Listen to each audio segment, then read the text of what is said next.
50 साल का संबंध मेरा कांग्रेस से है। हमारी 3 पीढ़ियां कांग्रेस पार्टी में सन 1972 से लेकर आज 2022 तक हमने पार्टी को अपना परिवार समझ के अच्छे बुरे समय में साथ रहे हैं। और एक चीज जो मैं समझता हूं, जिसकी वजह से, जिस आत्मीयता से और जिस खुले दिल से बीजेपी के शीर्ष नेतृत्व ने और नड्डा साहब ने आज मिलने का मौका दिया, उसका सबसे बड़ा कारण था कि सुनील जाखड़ ने राजनीति को निजी स्वार्थ के लिए इस्तेमाल नहीं किया। सुनील जाखड़ ने कभी तोड़ने का काम नहीं किया। हमने सभी हमेशा कोशिश की है, शायद सफलता ना मिली हो, जोड़ने का काम किया है। और मैं एक ऐसे सूबे से संबंध रखता हूं, एक ऐसे प्रांत से आता हूं जो गुरुओं, संतों, पीर, पैगंबरों की धरती मानी जाती है।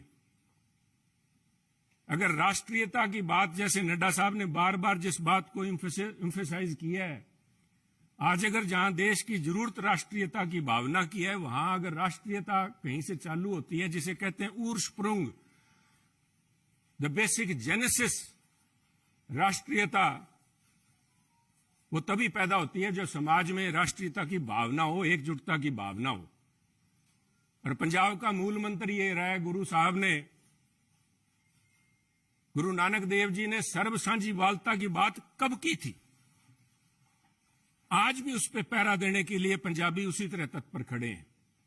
अगर सुनील जाखड़ ने आज एक परिवार से 50 साल का रिश्ता तोड़ने की नौबत आई तो कोई आधारभूत बातें थीं, किसी कोई व्यक्तिगत झगड़ा नहीं था। झगड़ा राष्ट्रीयता को लेके, पंजाब की अखंडता को लेके, पंजाब की जो भाईचारा है, भाईचारक सांझ है, जिसको कि टेररिज्म AK-47 की गोलियां नहीं तोड़ पाई। जहां आपसी भाईचारे में, चाहे वो सिख हो चाहे हिंदू हो, उनके अंदर किसी किस्म का कोई द्वेष की भावना पैदा नहीं हुई। 25,000 से ज्यादा पंजाबियों ने कुर्बानी दी।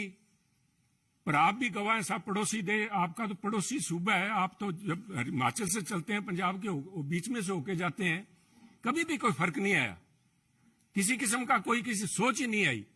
और उसी राष्ट्रीयता की भावना के लिए पहरा दे के सुनील जाखड़ ने अपनी 50 साल की जिंदगी का वही मूल मंत्र था। परंतु दुख इस बात का है, मैं बड़े भरे मन से कह रहा हूं कि आज जब अपने परिवार से नाता तोड़ के दूसरी जगह जब मैं आया हूं यहां पे, तो उसका कारण यह था कि सुनील की आवाज, सुनील को इस बात के लिए कटघरे में खड़ा किया गया कि उसने इस बात का विरोध किया कि आप पंजाब को जाति पाति धर्म के नाम पे नहीं तोड़ सकते। पंजाब को आप परसेंटेज में नहीं दे सकते कि ये अमुक जो धर्म है, अमुक जाति है, अमुक समुदाय है, उसकी परसेंटेज कितनी है, 30% है, 40% है, 15% है।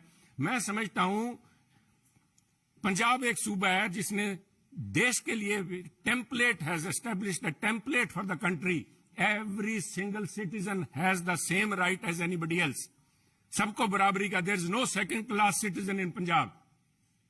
और इस भावना को लेके पंजाब अग्रणी सूबा रहा है, चाहे वो हमने देश की सीमाओं पे लड़ाई लड़ी है, चाहे देश के विकास में, हर सूबे प्रांत में पंजाब ने अपना नाम कमाया है।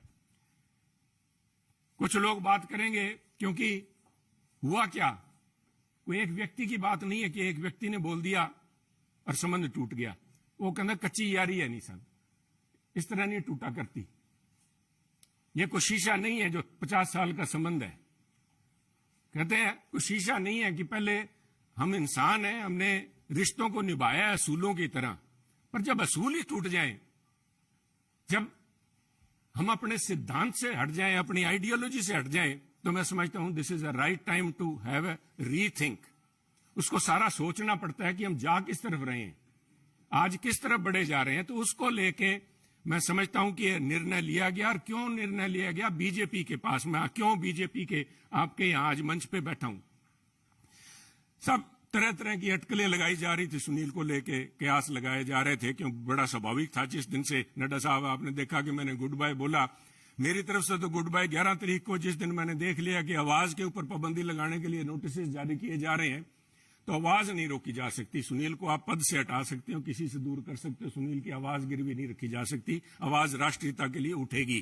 परंतु क्या कारण बने न साहब, मैं आज कुछ बातें आपसे शेयर, आपके पास अगर मुझे पता है आपको जयपुर भी जाना है, पर 2 मिनट मैं लूंगा आपके कीमती समय के।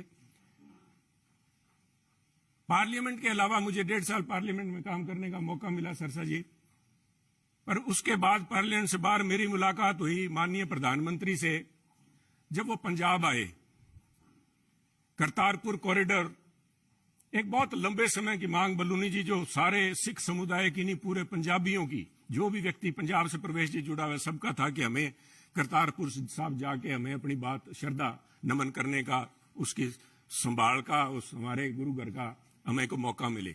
उस समय यह सौभाग्य था कि मुझे वहां पे प्रधानमंत्री जी के पास बैठ के गुरु का लंगर छकने का मौका मिला, उनसे बात करने का मौका मिला, उनकी भावनाएं समझी। वो तो एक मुलाकात थी, एक मुलाकात से 50 साल के संबंध नहीं टूटते। परंतु मेरा हमेशा ये भावना रही है कि पंजाब कुर्बानियां बहुत दी हैं, टेररिज्म के अंदर कुर्बानियां दी है देश की रक्षा के लिए। जब भी मौका पड़ा है, चाहे जब से धाड़वी पंजाब आने लगे हैं, चाहे उसके बाद पाकिस्तान हो, चाहे चाइना हो, हर पंजाबियों ने कुर्बानियां दी हैं। और उस कुर्बानियों को चलते मेरे एक मानना था हमेशा ही कि भी मौका लगा तो प्रयास करेंगे कि पंजाब को एक स्पेशल स्टेट का स्टेटस दिया जाए। नड्डा साहब, कागजों में तो अभी फॉर्मली नहीं दिया गया, कॉन्स्टिट्यूशनली तो नहीं दिया गया, बहुत सी मजबूरियां, सरकारों की वक्त की मजबूरियां होती हैं। परंतु मेरा मानना है कि व्यवहारिक तौर पे माननीय प्रधानमंत्री ने पंजाब को स्पेशल स्टेटस दे दिया। और उसका जीता जागता सबूत है जब माननीय प्रधानमंत्री ने लाल किले पे हिंद की चादर गुरु तेग बहादुर जी का 400वां प्रकाश दिवस मनाया, तो मैं समझता हूं कि उनके जो सबसे ज्यादा कट्टर विरोधी थे, उन्होंने भी अपने दिल में स्वीकार किया कि वो पंजाब की नब्ज समझ गए। पंजाब की जो भावना है कि पंजाबी मिलजुल के मानस की जात सब एक को पहचानबे, कहां कश्मीर के पंडितों को लेके चाहे आज तक संघर्ष चल रहा है, कब गुरु साहब ने यहां पे इन मुगलों के पास आके अपनी कुर्बानी दी थी। और मैं समझता हूं उस भावना को नमन है, उस भावना को जितना भी कहें, चाहे बहुत से माननीय प्रधानमंत्री ने अपने कार्यकाल के दौरान बहुत से ऐसे काम किए हैं, पर एक पंजाबी के तौर पे मैं, शायद किसी को अच्छा ना लगे, मैं समझता हूं ये जो उनका एक कदम था, ये एक इज अ लैंडमार्क।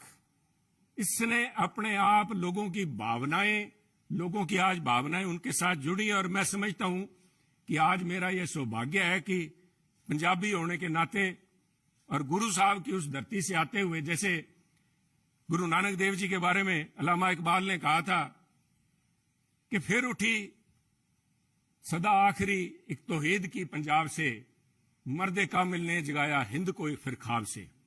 आज मैं समझता हूं फिर वही भावना पंजाब से लेके यहां पे उस भावना, उस अलग की, उस ज्योति की एक, उसको लेके मैं आज बीजेपी में आया हूं।